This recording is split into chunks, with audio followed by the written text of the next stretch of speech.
से जाएं, जो उसमें घर में रह के एक तरह से बच्चे इंजीनियर बन रहे हैं, जिसके पीछे लाखों रुपया खर्च होता था अभिभावकों का, आज घर में रह के बच्चे इंजीनियर बन रहे हैं, अच्छी नौकरी पा रहे हैं।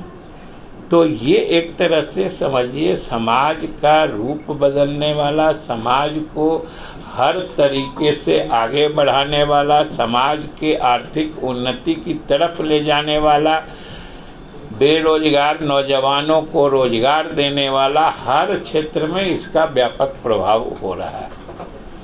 और कई तरह के इन लोगों ने मतलब अतिरिक्त इसमें जो कहिए अपने समझ बूझ से इनोवेटिव आइडियाज भी लगाए हैं कि कई सारे महाविद्यालयों में सेंटर ऑफ एक्सीलेंस बनाया गया है, अलग अलग सब्जेक्ट के सेंटर्स ऑफ एक्सीलेंस हैं।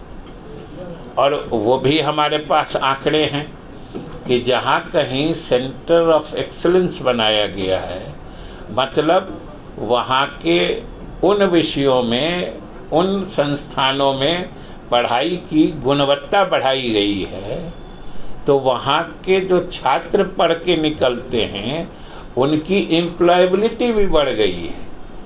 उनको जो मार्केट में कहिए कि जो एम्प्लॉयमेंट मार्केट है उसमें उनकी मांग और कीमत भी बढ़ गई है।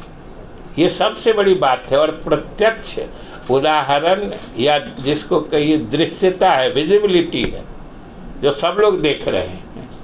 इसको कोई अधिक गहराई से जाने की भी जरूरत नहीं है। और हर इलाके के बच्चे पढ़ रहे हैं, देहाती क्षेत्र के बच्चे पढ़ रहे हैं, निकल रहे हैं। तो ये जो एक परिकल्पना है समावेशी विकास का, इंक्लूसिव डेवलपमेंट का, उसका भी जबरदस्त उदाहरण है कि आपने देखा कि जो बिहार में सरकार ने इंजीनियरिंग कॉलेजेस खोले हैं या पॉलिटेक्निक संस्थान हैं जो यूनिवर्सिटी के अधीन हैं, उसमें सरकार ने जो आरक्षण, एडमिशन में आरक्षण है, वो तो अपनी जगह अलग अलग सामाजिक वर्गों के लिए है ही, जो इसको इंक्लूसिविटी प्रदान करता है। समावेशिता जो कहते हैं कि समाज के हर वर्ग के बच्चे आज उन संस्थानों से लाभ ले रहे हैं और समाज के हर वर्ग का विकास हो रहा है। और एक वर्ग जो हर सामाजिक वर्ग में उपेक्षित रह जाता था, महिलाओं का, बच्चियों का, उनके लिए विशेष रूप से हॉरिजॉन्टल रिजर्वेशन का प्रोविजन किया गया। क्षैतिज आरक्षण है 33% का, माने हर वर्ग से जो उनके कोटा की सीट है उसकी 1/3 लड़कियां, बच्चियां जाती हैं।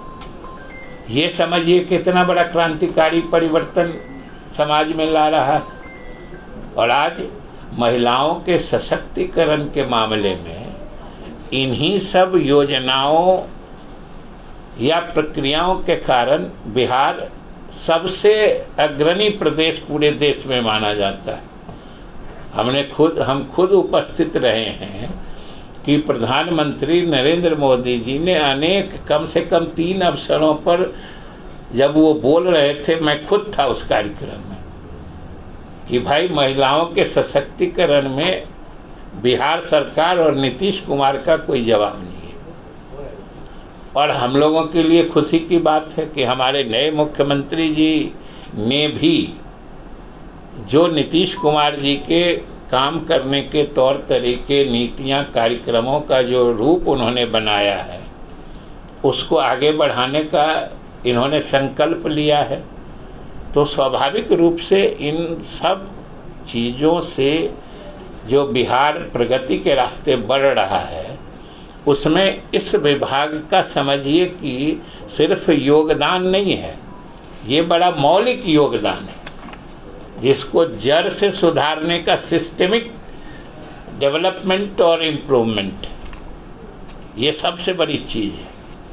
तो इसलिए इस विभाग की तरफ से हमने, और भी चीज़ें हैं जो आप जानना चाहेंगे, हमारे सचिव भी हैं, बताएंगे, या आपकी जो जिज्ञासा होगी हम लोग भी उसको पूरा करना चाहेंगे, लेकिन संक्षेप में यही है कि भविष्य के निर्माण की आधारशिला बनाने वाला ये विभाग है, क्योंकि जमाना विज्ञान और तकनीक का ही है और आने वाले समय में और ज़्यादा होने वाला है। इसलिए इस विभाग का महत्व आने वाले समय में और बढ़ने वाला है और बिहार की प्रगति में यह विभाग आने वाले समय में और अधिक योगदान करने वाला है।